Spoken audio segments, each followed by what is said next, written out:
പെട്ടെന്ന് തയ്യാറാക്കി എടുക്കാൻ പറ്റിയ നല്ല അടിപൊളി 4 മണി പലഹാരത്തിൻ്റെ റെസിപ്പിയാണ് കേട്ടോ ഇന്ന് ഞാൻ കാണിക്കുന്നത്. അപ്പോൾ പഴം ഉണ്ടെങ്കിൽ ഈസിയാണ് ഇത് തയ്യാറാക്കി എടുക്കാൻ വേണ്ടിയിട്ട്. അപ്പോൾ ഇതെങ്ങനെ തയ്യാറാക്കുന്നതെന്ന് കാണിച്ചു തരാം. അതിന് മുമ്പായിട്ട് നമ്മൾ വീഡിയോ കാണുന്നൊരു വീഡിയോക്ക് മറന്നു പോകാണ്ട് ഒരു ലൈക്ക് തരണം കേട്ടോ.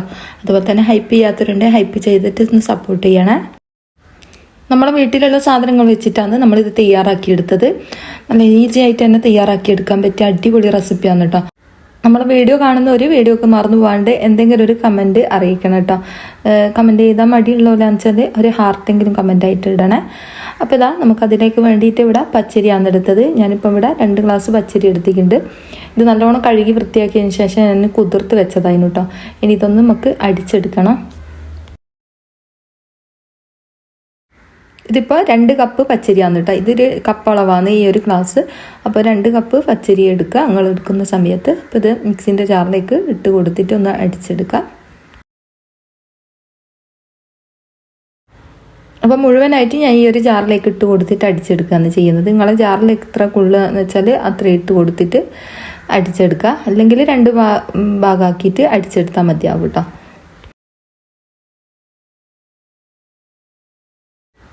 ഒരു തവി ചോറ് ഇട്ട് കൊടുക്കുക. ചോറ് കൂടുതലാവാൻ പാടില്ല, കുറച്ച് മാത്രം മതിയാവേ. ഇനി ഇതിലേക്ക് ഞാൻ 2 ഗ്ലാസ് വെള്ളം ഒഴിച്ച് കൊടുത്തിട്ടുണ്ട്. നമ്മൾ അരി അളന്ന അതേ ഗ്ലാസ്സിൽ 2 ഗ്ലാസ് വെള്ളം ഒഴിച്ച് കൊടുത്തിട്ടുണ്ട്.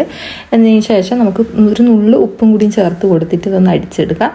ഇതിലേക്ക് ഞാനൊരു 1/4 ടീസ്പൂണ് നല്ല ജീരകം ചേർത്ത് കൊടുത്തിട്ടുണ്ട്. പിന്നെ 2-3 ഏലക്കായ് ചേർത്ത് കൊടുക്കുന്നുണ്ട്.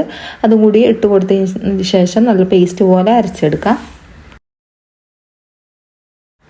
ഇത് നല്ലോണം അടിച്ചെടുത്തിട്ടുണ്ട്. ഇനി നമുക്ക് ഇതിലേക്ക് തേങ്ങ ചേർത്ത് കൊടുക്കാം. ഞാനിപ്പോൾ ഒരു പിടി തേങ്ങ ഇതിലേക്ക് ചേർത്ത് കൊടുത്തിട്ടുണ്ട്. ഒരു പിടി മുഴുവനായിട്ട് ചേർത്ത് കൊടുക്കാം. എന്നിട്ട് ഒന്നും കൂടി അടിച്ചെടുത്തതിന് ശേഷം നമുക്കിത് ഒരു പാത്രത്തിലേക്ക് മാറ്റി കൊടുക്കാം. ഞാനിവിടെ 3 അച്ച് ശർക്കര ഉരുക്കാൻ വെക്കുന്നുണ്ട്. അതിലേക്ക് ഞാൻ അരിയെടുത്ത അതേ പാത്രത്തിൽ തന്നെ അതേ ഗ്ലാസ്സിൽ തന്നെ 1 ഗ്ലാസ് വെള്ളം ഒഴിച്ചിട്ടാണ് ഉരുക്കിയെടുക്കുന്നത് കേട്ടോ. അത് ഉരുക്കിയെടുത്തതിന് ശേഷം അതൊന്ന് ചൂടൊന്ന് കുറഞ്ഞു കഴിഞ്ഞാൽ അധികം ചൂട് വേണമെന്നില്ല, എന്നാലും ചൂട് കുറച്ച് നിന്നോട്ടെ, കുഴപ്പമൊന്നുമില്ല. എന്നിട്ട് ഇതിലേക്ക് ഒഴിച്ചു കൊടുക്കാം. കല്ലുണ്ടെങ്കിൽ അരിച്ചിട്ട് ഒഴിച്ചു കൊടുക്കാൻ ശ്രദ്ധിക്കുക. ഇതിലിപ്പോൾ കല്ല് ഇല്ല കേട്ടോ, അതുകൊണ്ടാണ് ഞാൻ ഇതേപോലെ ഒഴിച്ചു കൊടുക്കുന്നത്. നമ്മളിപ്പോൾ 3 ഗ്ലാസ് വെള്ളമാണ് മൊത്തത്തിലെടുത്തത്. അരി അളന്ന അതേ പാത്രത്തിൽ തന്നെ നമ്മളെടുത്ത വെള്ളത്തിൻ്റെ അളവ് 3 ഗ്ലാസ്സാണ് കേട്ടോ. ഇനിയിപ്പോൾ കുറച്ചും കൂടി ഒന്ന് നേർപ്പിക്കണം. ഇത്രയും മുഴുപ്പല്ല വേണ്ടത്, കുറച്ചും കൂടി ഒന്ന് നേർപ്പിച്ച് കൊടുക്കണം. കുറച്ചൊരു 1/4 ഗ്ലാസ് വെള്ളം കൂടി ഇതിലേക്ക് ഒഴിച്ചു കൊടുക്കണം.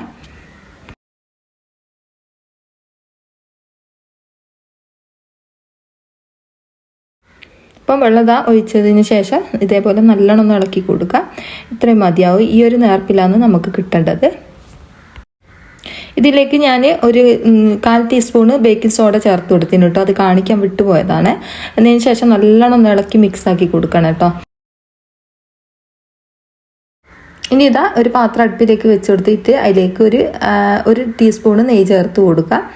ഇതിലേക്ക് കുറച്ച് വെളിച്ചെണ്ണയും കൂടി ഞാൻ ചേർത്ത് കൊടുക്കുന്നുണ്ട് കൂടെ തന്നെ.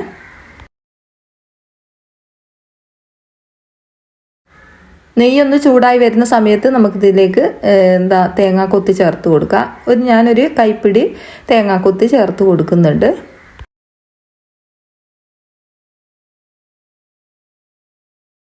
കൊത്തിയരിഞ്ഞാൽ ചുവന്നുള്ളി ഇതിലേക്ക് ചേർത്ത് കൊടുക്കുക. ഒരു 2-3 ചുവന്നുള്ളി ഞാൻ കൊത്തിയരിഞ്ഞിട്ട് ഇതിലേക്ക് ചേർത്ത് കൊടുത്തതാണ്.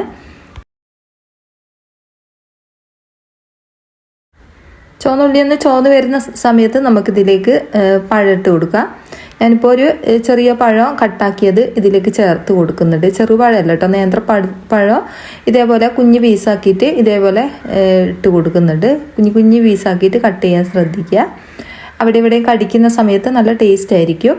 ഇനി ഇത് നല്ലോണം ഒന്ന് വഴറ്റി കൊടുക്കുക. ആ ഒരു നെയ്യിൻ്റെ അകത്ത് നല്ലോണം ഒന്ന് വഴന്ന് വരണം. ചുവന്നുള്ളി അതുപോലെ തന്നെ തേങ്ങാക്കൊത്ത് മൂത്ത് വന്നതിന് ശേഷമാണ് നമ്മൾ പഴം ചേർത്ത് കൊടുക്കേണ്ടത്.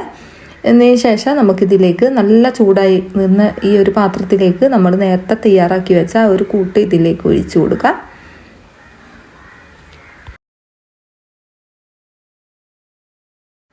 ഇത് ഒഴിക്കുന്ന സമയത്ത് നല്ല ചൂട് വേണം, സൈഡിൽ കൂടിയൊക്കെ ഒന്ന് തിള വരും കേട്ടോ. ഈ ഒരു സമയത്ത് നമുക്ക് ഇതിൻ്റെ അടിയിലേക്ക് തട്ട് വെച്ച് കൊടുത്തതിന് ശേഷം നമുക്ക് ഫ്ലെയിം കുറച്ച് വെക്കാം. തട്ടിന് നല്ല ചൂട് വേണം കേട്ടോ. തട്ടിൻ്റെ മേലേക്ക് വെച്ച് കൊടുത്തതിന് ശേഷമാണ് നമ്മളിത് വേവിച്ചെടുക്കുന്നത്. ലോ ഫ്ലെയിമിൽ ഇട്ട് കൊടുത്താൽ ഇത് വെന്ത് കിട്ടും കേട്ടോ. അപ്പോൾ നമ്മളിത് മൂടുന്ന സമയത്ത് അതിന് ഹോളും കാര്യങ്ങളൊന്നും ഉണ്ടാവരുത്. ഈ ഹോള് അടച്ച് വെച്ചതിന് ശേഷം മൂടി വെക്കാം. മൂടിക്ക് ഹോളൊന്നും ഉണ്ടാവരുത് കേട്ടോ. അപ്പം നല്ല ആരെടുത്ത അപ്പം നമുക്ക് തയ്യാറായി കിട്ടും. അപ്പം ഇത് ഞാൻ മൂടി വെക്കുന്നുണ്ട്. അപ്പോൾ അത്യാവശ്യം തിളച്ച് വന്നിട്ടുണ്ട്.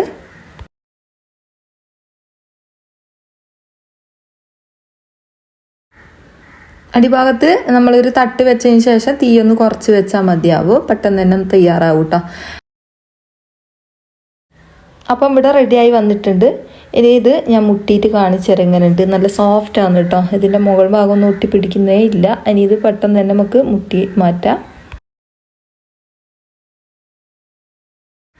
അപ്പോൾ ഇതാ അപ്പം ഇവിടെ അടിപൊളിയായിട്ട് തന്നെ നമുക്ക് കിട്ടിയിട്ടുണ്ട്. ഇനി ഇത് തിരിച്ചിട്ടിട്ട് ഞാൻ കട്ട് ചെയ്തിട്ട് കാണിച്ചിറങ്ങുന്നുണ്ടെന്ന്.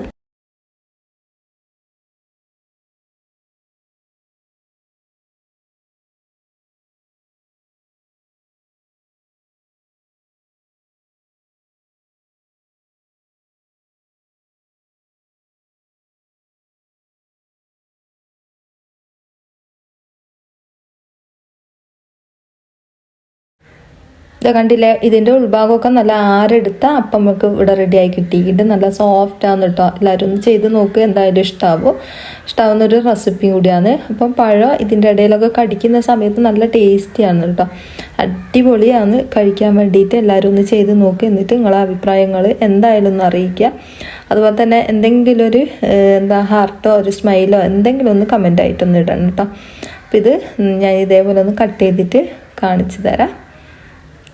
അപ്പോൾ ഇതേപോലെ ചെയ്യാത്തവരുണ്ടെങ്കിൽ ചെയ്ത് നോക്ക്, എന്തായാലും ഇഷ്ടമാവും. കുട്ടികളൊക്കെ വൈകുന്നേരം സ്കൂൾ വിട്ട് വരുന്ന സമയത്ത് പെട്ടെന്ന് തന്നെ നമുക്ക് തയ്യാറാക്കിയെടുക്കാൻ പറ്റിയ നല്ല അടിപൊളി റെസിപ്പിയാണ്.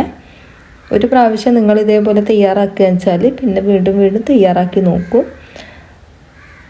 അപ്പോൾ ഒരു പഴം ഉണ്ടെങ്കിൽ അതുപോലെ തന്നെ ബാക്കിയുള്ള സാധനങ്ങളൊക്കെ നമുക്ക് വീട്ടിൽ തന്നെ കിട്ടുന്നതാണ്. അപ്പോൾ അതേപോലെ ചെയ്യാത്തവരുണ്ടെങ്കിൽ ചെയ്ത് നോക്കി ഇപ്പം തന്നെ. അപ്പോൾ ഇത്രയേ ഉള്ളൂ ഇന്നത്തെ വീഡിയോ ഇഷ്ടമായിട്ടുണ്ടെങ്കിൽ ആദ്യം പറഞ്ഞതുപോലെ തന്നെ ലൈക്ക് ചെയ്യാനും അതുപോലെ തന്നെ ഷെയർ ചെയ്ത് കൊടുക്കാനൊന്നും മറന്നു പോകരുത് കേട്ടോ. അപ്പോൾ തന്നെ സബ്സ്ക്രൈബ് ചെയ്യാത്ത കൂട്ടുകാരുണ്ടെന്ന് സബ്സ്ക്രൈബ് ചെയ്തിട്ടൊന്ന് സപ്പോർട്ട് ചെയ്യണേ.